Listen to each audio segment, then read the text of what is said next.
My self Kajal Gautam and आज मैं आपको पढ़ाने वाली हूँ एक्यूट इन्फ्लेमेशन। एक्यूट इन्फ्लेमेशन जो होता है वो लॉन्ग क्वेश्चन में आता है। इसमें पूरे वैस्कुलर इवेंट्स और सेलुलर इवेंट्स पे क्वेश्चन आता है और उसके मेडिएटर्स पे क्वेश्चन आ सकता है। सारे मेडिएटर्स पे क्वेश्चन आ सकता है, कभी कभी कीमोकाइंस पे भी क्वेश्चन आया है। उसके बाद ये सब डिस्कस करेंगे। तो पहले हम जान लेते हैं थोड़ा बहुत इसके बारे में, एक्यूट एंड क्रोनिक इन्फ्लेमेशन के बारे में।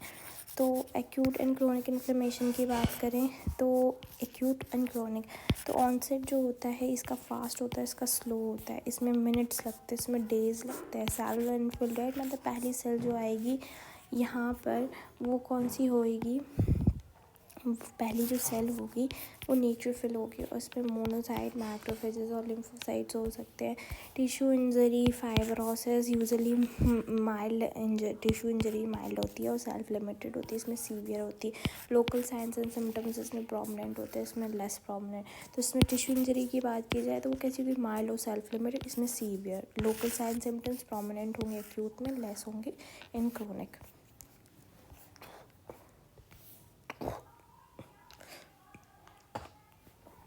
अब बात करते हैं एक्यूट इन्फ्लेमेशन की। तो एक्यूट इन्फ्लेमेशन में हम पहले बात करेंगे वैस्कुलर इवेंट्स की। तो वैस्कुलर इवेंट जो होते हैं, वैस्कुलर इवेंट्स में आता है reaction of blood vessel in acute inflammation. मतलब क्या ब्लड वेसल का रिएक्शन होता है इन एक्यूट इन्फ्लेमेशन में। We will talk in the vascular events. इसमें आता है पहला वैसोडाइलेशन एंड देन आता है इंक्रीज वैस्कुलर परमेबिलिटी। ठीक है, ये दो चीज़ें आती हैं, vasodilation and increase vascular permeability. These vasodilation जो होता है, vasodilation induce by the action of mediators जो कि है हिस्टामिन। तो वैसोडाइलेशन वगैरह ये किससे होगा, हिस्टामिन से होगा। ठीक है, तो ये हिस्टामिन से होगा। वैसोडाइलेशन की वजह से क्या होता है, वैसोडाइलेशन की वजह से इट रिजल्ट्स इन इरिदिमा। ठीक है, ये क्या कर देता है, इरिदिमा कर देगा, रेडनेस आ जाएगी और stasis of blood flow. Stasis of blood flow का मतलब जो फ्लो होगा ब्लड का वो क्या हो जाएगा, बहुत धीमे धीमे हो जाएगा। जो ब्लड का फ्लो होगा वो धीमे धीमे हो जाएगा। फिर ठीक है, ये बात हो गई। ठीक है, वैसोडाइलेशन की, ये मैंने बात किसकी की है, वैसोडाइलेशन की। ठीक है, ये इरिदिमा कॉज करेगा, ये हिस्टामिन से मेडिएटेड होता है और ये स्टेसिस ऑफ ब्लड फ्लो कर देगा। एंड नेक्स्ट स्टेप ये है increase vascular permeability. Vascular permeability जो होती है इंक्रीज, वो 3 फैक्टर से होती है। पहला फैक्टर जो होता है वो कॉन्ट्रैक्शन एंडोथेलियल सेल्स, जिसकी वजह से क्या होगा, मतलब ये सेल्स हैं, ठीक है, ये एंडोथेलियल सेल्स हैं, इनका कॉन्ट्रैक्शन हो जाता है। इनकी वजह से क्या होता है, कॉन्ट्रैक्शन होने की वजह से क्या होता है, एंडोथेलियल स्पेस इंक्रीज हो जाती है, इंक्रीज इंटर एंडोथेलियल स्पेस बढ़ जाती है, जिसकी वजह से क्या होता है, वैस्कुलर लीकेज हो जाता है। और ये जो होता है वो हिस्टामिन, ब्रैडिकाइनिन और ल्यूकोट्राइन्स इनसे मेडिएटेड होता है। इसको बोलते हैं इमीडिएट ट्रांजिएंट प्रोसेस बोलते हैं। ठीक है, जब मतलब ये सारे वैस्कुलर लीकेज का तरीका, ठीक, इमीडिएट ट्रांजिएंट प्रोसेस इसको बोलते हैं। और पहला फैक्टर ये हो गया कि increase contraction of the endothelial cell. Second हो सकता है एंडोथेलियल इंजरी हो जाए, एंडोथेलियल क्या हो जाए, इंजरी हो जाए। ये सेल थी, ठीक है, ये सेल थी, इंजर हो गई और इसकी वजह से क्या हो गया, इसका नेक्रोसिस हो गया। और direct damage to endothelium encountered, जैसे कि बोन्स में, ये सब में, इसकी वजह से एंडोथेलियल इंजरी होगा and will lead to the necrosis and finally its increase the inter endothelial space बढ़ गया। तो इस तरह से भी हो सकता है। ठीक है, और ये सारा होने के बावजूद होता क्या है, there is increase transport of fluids and proteins का क्या हो जाता है, ट्रांसपोर्ट बढ़ जाता है फ्लूइड्स एंड प्रोटीन्स का, and this is known as transcytosis. ठीक है, इसको बोलते हैं transcytosis, increase transport of fluids and protein. As you notice these changes occur in the vascular endothelium, but they can also occur in the lymph node, they can also occur in lymphatic vessels. तो ये जो changes जो हैं ये these can occur in the lymphatic vessels and lymph nodes. ठीक है, therefore they are also involved in inflammation and often cause the redness and swelling. redness कर सकते हैं and swelling कर सकते हैं. तो these are the events that we see in the vascular endothelium. So these are known as vascular events. Now we will talk about the cellular events. तो cellular events की बात करें तो उसमें क्या होंगे, सेल जो होगी वो रिक्रूट होगी to the site of inflammation. Recruit to site of inflammation. कौन सी सेल? बेसिकली कौन? ल्यूकोसाइट. तो what we call here is leukocyte recruitment to site of infection, right? To site of infection. These include what? These include three things. First is margination होगा, margination. Second is rolling and then third is adhesion. ठीक है, rolling and adhesion. margination जो होता है क्या? margination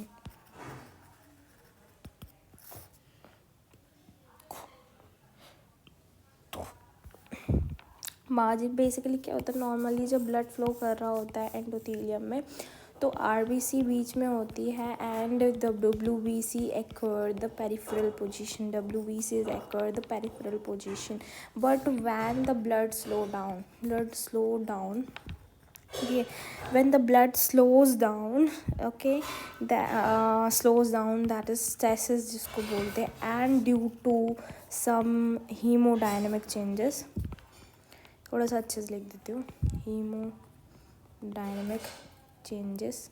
ठीक है, haemodynamic changes like wall shear stress जब डिक्रीज होता है.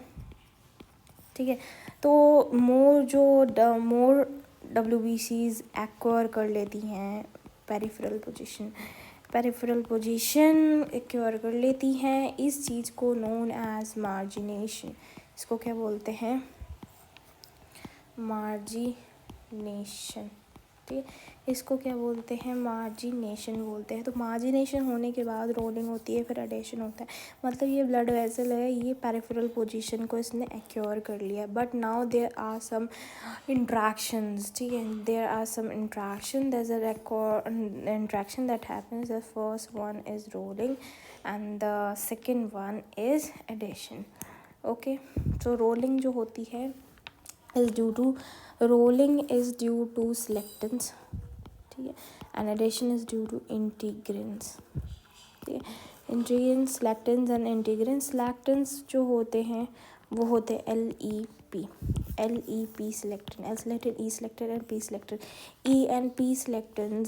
ठीक है, इस तरह से याद रखो. L मतलब L ल्यूकोसाइट. सो जो ये जो L मतलब होता है ल्यूकोसाइट. तो ये कहाँ प्रेजेंट होता है? This where is distributed. अगर इससे पूछा जाए वेयर इट इज़ डिस्ट्रीब्यूटेड, तो it is distributed on leukocytes. It is distributed on leukocyte. It is distributed इन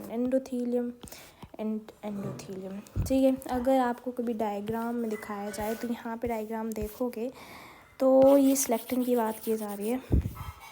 तो सिलेक्टिन की बात करेंगे तो देखो एल एन ये ई और पी सिलेक्टिन कहाँ पे दिख रहे हैं आपको? एंडोथेलियम में दिख रहे हैं. ये सिलेक्टिन्स आपको कहाँ दिख रहे हैं? एंडोथेलियम में दिख रहे हैं. ठीक है, अब ये देखो जो ल्यूकोसाइट्स में प्रेजेंट होगा, जो एक मिनट, जैसे ये अगर ल्यूकोसाइट में प्रेजेंट है, ठीक है, एल सिलेक्टिन जो है वो ल्यूकोसाइट पे प्रेजेंट है और यहाँ पे है ई और पी सिलेक्टिन. ठीक है, यहाँ पे ल्यूकोसाइट्स में ये प्रेजेंट है. लेकिन जब एडियर करेगा, जब एडेरेंस होगी तो इसका कोई एक लाइगेंड होगा. ठीक है, जैसे कि फॉर एग्जांपल हम अभी बात कर लेते हैं एल सिलेक्टिन की नहीं बात करते हैं, ई और पी सिलेक्टिन बात कर लेते हैं. ये अगर एंडोथेलियम में प्रेजेंट है तो इसका करस्पॉन्डिंग एक लाइगेंड कहाँ प्रेजेंट होगा? ल्यूकोसाइट में प्रेजेंट होगा. ल्यूकोसाइट में प्रेजेंट होता है ligand that is known as style.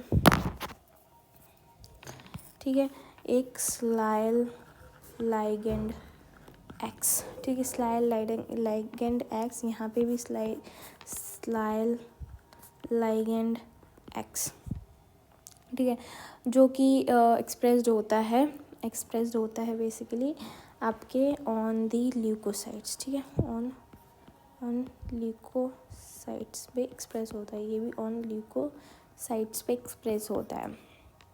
और अगर ये वाला अगर आपको बात करूँ अगर ये ल्यूकोसाइट पे एक्सप्रेस है, तो ये वाला सिलेक्टिन आपको देखो ल्यूकोसाइट पे, तो इसका लाइगेंड कहाँ होगा, it will be present in endothelium, कौन सा, स्लाइल लाइगेंड एक्स, ठीक है, एंडोथेलियम में, ठीक है, स्लाइल लाइगेंड एक्स। तो ये हो गया सिलेक्टेंस की बात। अब बात करें अगर हम इंटीग्रेंस की, तो अगर हम इंटीग्रेंस की बात करें, तो इंटीग्रेंस बहुत टाइप के होते हैं, लाइक LFA, MAC1, BLA4 और B7, ये सारे मॉलिक्यूल्स होते हैं that are present on different leukocytes, ठीक है। तो एंडोथेलियम में क्या प्रेजेंट होगा, उसका लाइगेंड कहाँ पे प्रेजेंट होगा, एंडोथेलियम में प्रेजेंट होगा। जैसे कि एग्जांपल लेती हूँ, जैसे कि LFA1, ICAM1 एंड ICAM2, तो ये प्रेजेंट है CD54, ये इसको बोलते हैं CD102, इसको CD54 बोलते हैं, इसको CD102 बोलते हैं, and they are expressed on the endothelium. इसमें भी ICAM1 एक्सप्रेस होता है, इसमें भी ICAM2 एक्सप्रेस होता है, तो they are all present in endothelium, ठीक है। ये हो गया MAC1 का। और फिर VCAM1 भी होता है, VCAM1 वगैरह ये सब भी होते हैं, ठीक है। फिर ये हो गया, ठीक है, ये एंडोथेलियम थी। यहाँ पे क्या हो गया, इंट्रैक्शन हो गया, पहले ट्रांसमाइग्रेशन हुआ, फिर उसके बाद सिलेक्टेंस अटैच्ड हुए, जिन्होंने क्या करवाया, रोलिंग करवाई। रोलिंग जो होता है, जो सिलेक्टेंस जब जब इंट्रैक्शन करते हैं तो एक वीक इंट्रैक्शन होता है, कैसा होता है, एक वीक इंट्रैक्शन होता है, और डैशन होता है जब, तो इंटीग्रेंस के थ्रू होता है, वो एक फॉर्म अडैशन होता है, ठीक है, फॉर्म अडैशन होता है। तो ये इस वाले डायग्राम में अगर हम देखें, तो अगर L और P सिलेक्टिन है, वो स्लाइल एक्स मॉडिफाइड ग्लाइकोप्रोटीन जो कि ल्यूकोसाइट पे प्रेजेंट होगी, क्योंकि ये एंडोथेलियम में प्रेजेंट है। तो ये ग्रीन वाला जो आपको दिख रहा है, ये जो ग्रीन वाला आपको दिख रहा है, ये इससे अटैच्ड हो जाएंगे, ठीक है। देखो ये style x, style Lewis x, तो ये से अटैच्ड हो गया। फिर उसके बाद यहाँ पे देखोगे इंटीग्रेंस इस टाइम पे लो एफिनिटी स्टेज में, यहाँ पे क्या हुआ, ट्रांसमाइग्रेशन हुआ, फिर रोलिंग होगी, फिर उसके बाद क्या होगा, रोलिंग के बाद अडेशन होगा इंटीग्रेन से। तो अभी के टाइम पे इंटीग्रेन लो एफिनिटी स्टेट में होंगे, फिर जब ये अटैचमेंट हो जाएगा, फिर इसके बाद इंटीग्रिन जो होंगे वो हाई एफिनिटी स्टेज में होंगे, जो कि integrin activated by the chemokines की वजह से एक्टिवेट हो जाएंगे। ये फिर जैसे ही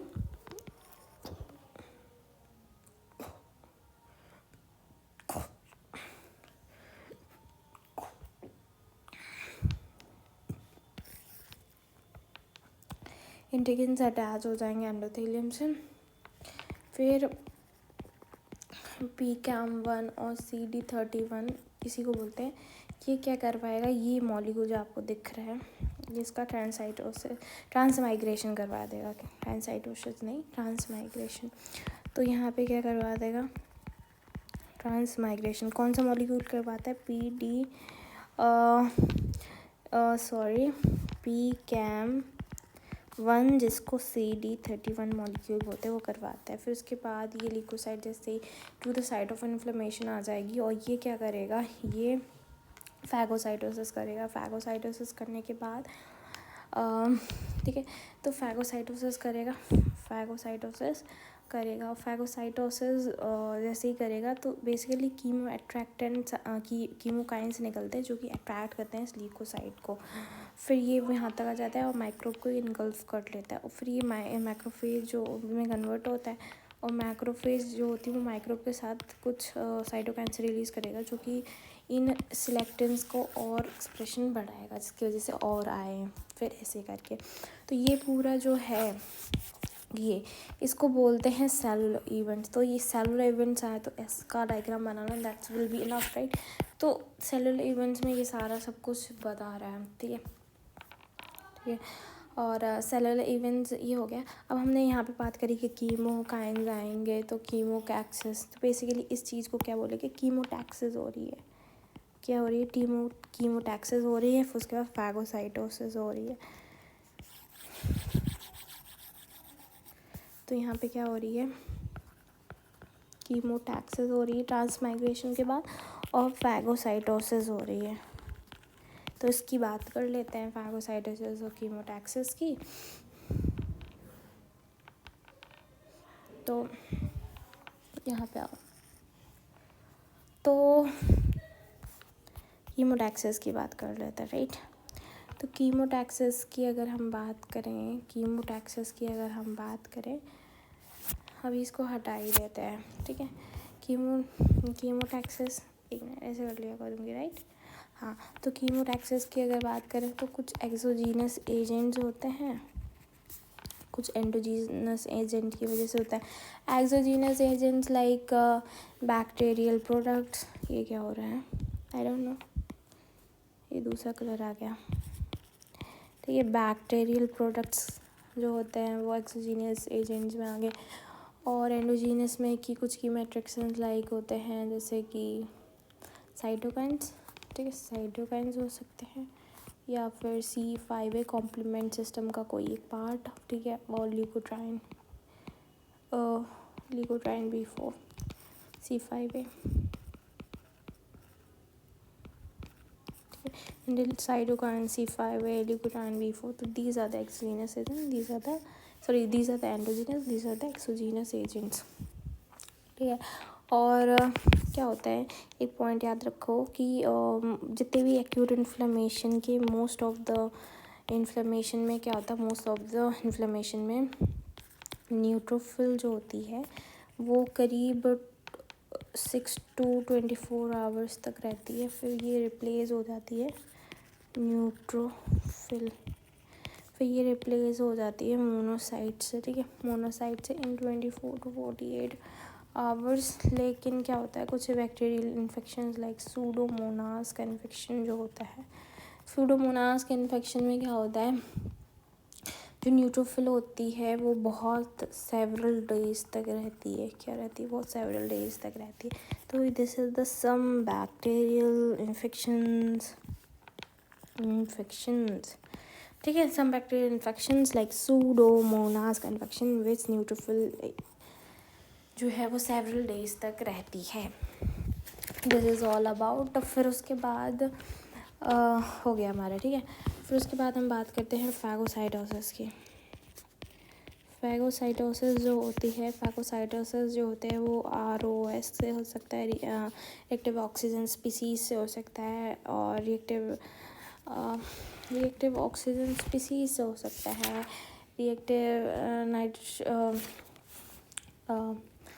reactive oxygen species, reactive nitrogen species, ये सब छोड़ो। पहले ही जो होता है इसमें क्या किया, 3 सिक्वेंशियल इवेंट्स होते हैं,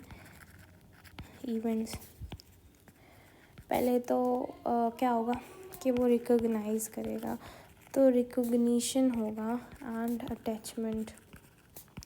ये इस माइक्रो को उसने रिकॉग्नाइज किया, फिर उसको अटैच किया, तो अटैचमेंट, गलत लिखी स्पेलिंग, ठीक है।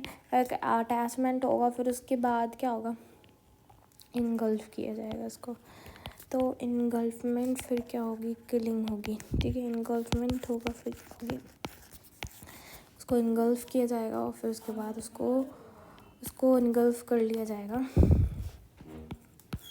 और इसको मार दिया जाएगा, मतलब उसकी किलिंग कर दी जाएगी। तो यहाँ पे निकाल के बाद जो लिखती हूँ सबसे हो जाता है। 3 टाइप के रिसेप्टर्स होते हैं, फैगोसाइटिक रिसेप्टर्स 3 टाइप के होते हैं, mannose receptor, scavenge mannose receptor, scavenger receptor, ठीक है। ये हो गए मैनोज रिसेप्टर, स्कैवेंजर रिसेप्टर, ये काम करेंगे। तो रिएक्टिव ऑक्सीजन स्पीसीज ऐसा होता है। और ये क्या करते हैं, NADPH ऑक्सीडेज क्या करते हैं, जब वो ऑक्सीडाइज करते हैं NADPH को NADP में H+H+ को, तो ये रिड्यूस भी कर देता है उसी टाइम पे ऑक्सीजन को into the oxygen super oxide में। तो ये जो सुपर ऑक्साइड होता है सुपर ऑक्साइड जो होता है वो हाइड्रोजन पेरोक्साइड में कन्वर्ट हो जाएगा, ठीक है। और उसके बाद